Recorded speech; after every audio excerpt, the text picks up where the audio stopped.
Bonjour à toutes, alors aujourd'hui on se retrouve pour la présentation de mon fils Simon qui vient de fêter ses 9 mois et je vais un petit peu vous parler de toute son évolution en fait jusque là, depuis sa naissance jusqu'à maintenant. Oui mon cœur.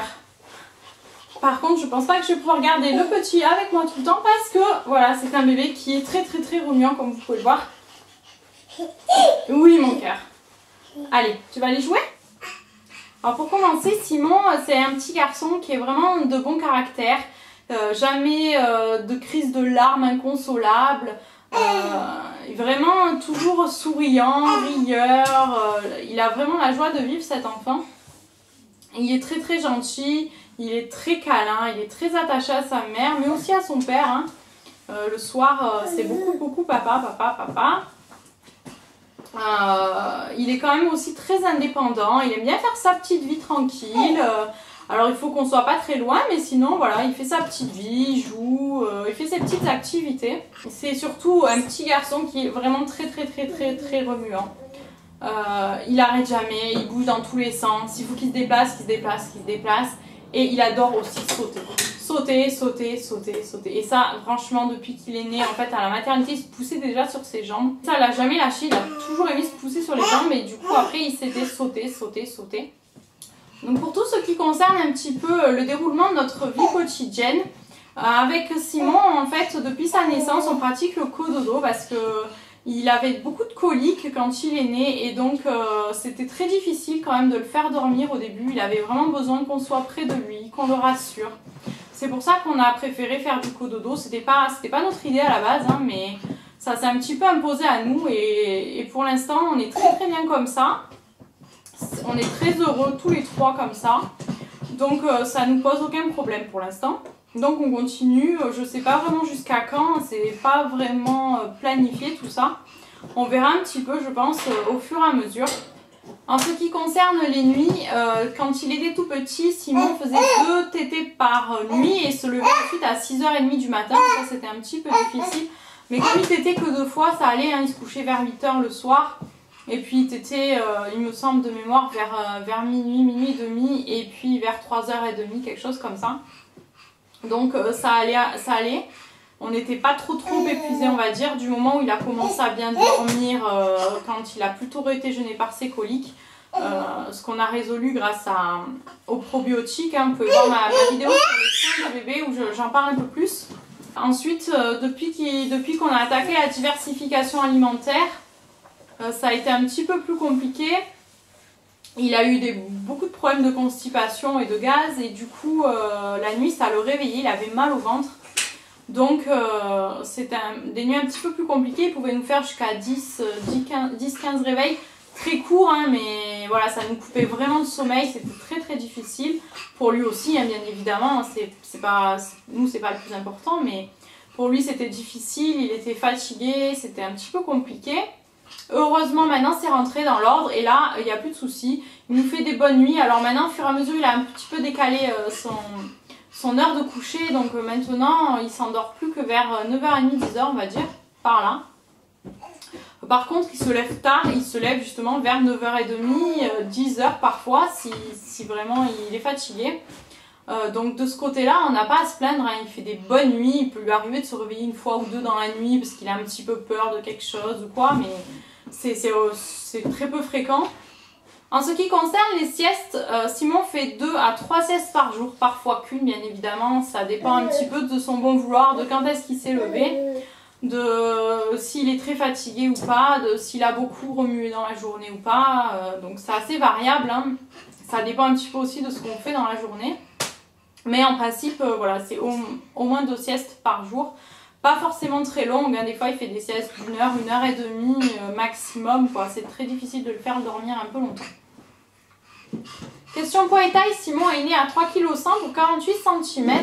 Et maintenant il doit peser quelque chose comme 8,5 kg, 8,6 kg et il mesure 72 cm. Donc voilà, il a toujours été très linéaire, on va dire, dans sa prise de poids et de centimètres. Il a évolué de façon très régulière. Au niveau des dents, Simon vient de nous faire 2 nouvelles dents, là, celle du haut, donc il a eu celle du bas qui sont sorties à 15 jours d'écart quand il a eu 6 mois.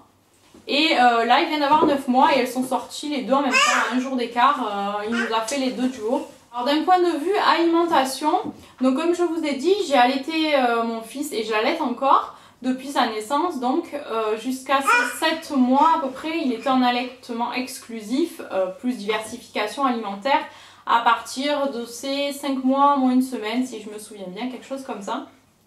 Donc Simon tète le matin, mais je pense qu'il ne tète pas énormément en fait, donc il commence à avoir du mal à tenir jusqu'à midi. Du coup vers 10h30, 11h, je lui donne un petit boudoir pour les bébés, des fois qu'un demi, et un petit peu de compote, ça dépend un petit peu de comment il réagit. Puis ensuite à midi, c'est purée maison. Donc je prépare, soit j'en prépare et je congèle, soit je prépare le jour même, hein, ça dépend un petit peu.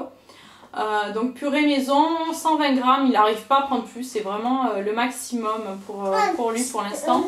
Ensuite il prend une petite vache qui rit, ça il adore la vache qui rit. Et on finit par un yaourt qui prend entier aussi, donc les petits yaourts Nestlé là pour les bébés. Il n'est pas difficile niveau alimentation, il mange tout. Alors en ce moment c'est un peu plus difficile parce que il joue avec la nourriture, donc il fait des comme ça quand il en a plein la bouche. Il recrache aussi, donc ça dégouline de partout, c'est difficile de le faire manger, ça met un petit peu la patience à rude épreuve, mais on finit par y arriver heureusement. À 4h il prend une compote, pas toujours entière, et un yaourt. Voilà. Et le soir un biberon de 180, bien souvent il les finit pas les biberons. Donc un biberon de 180 avec des céréales dedans. Et ensuite il tète pour aller dormir. Au niveau de la motricité, vers 5 mois et demi, il a commencé à plus trop vouloir rester dans son parc. Il était pas très bien. Je me souviens plus très bien, mais il savait se faire comprendre que ça n'allait pas. Du coup, on lui a installé un tapis en mousse, là, avec des dalles en mousse. Et directement, quand on l'a mis dessus, il a commencé à tourner du dos au ventre, ventre au dos, et à se déplacer comme ça.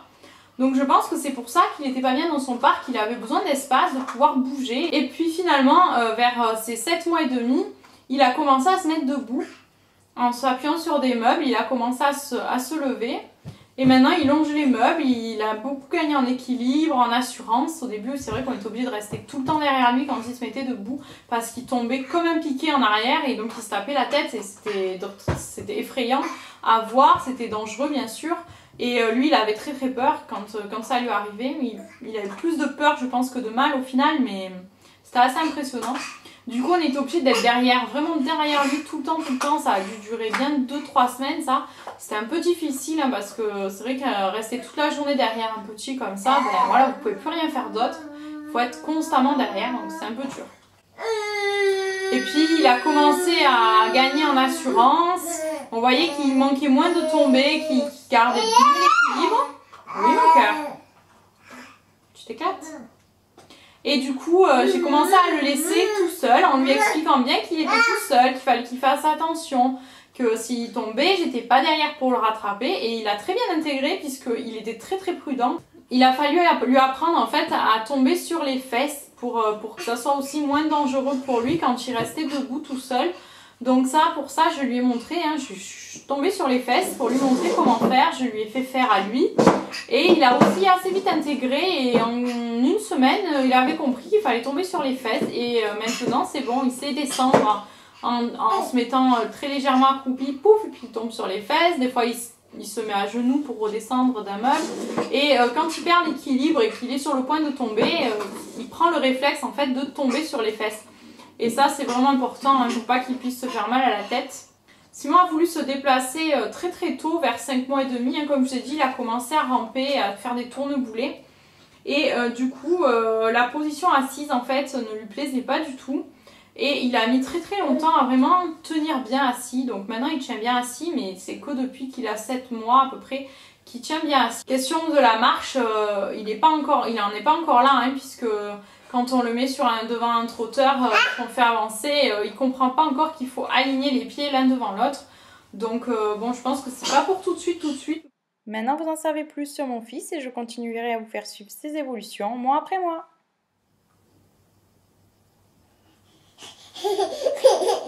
Merci à tous d'avoir regardé cette vidéo, j'espère qu'elle vous aura plu.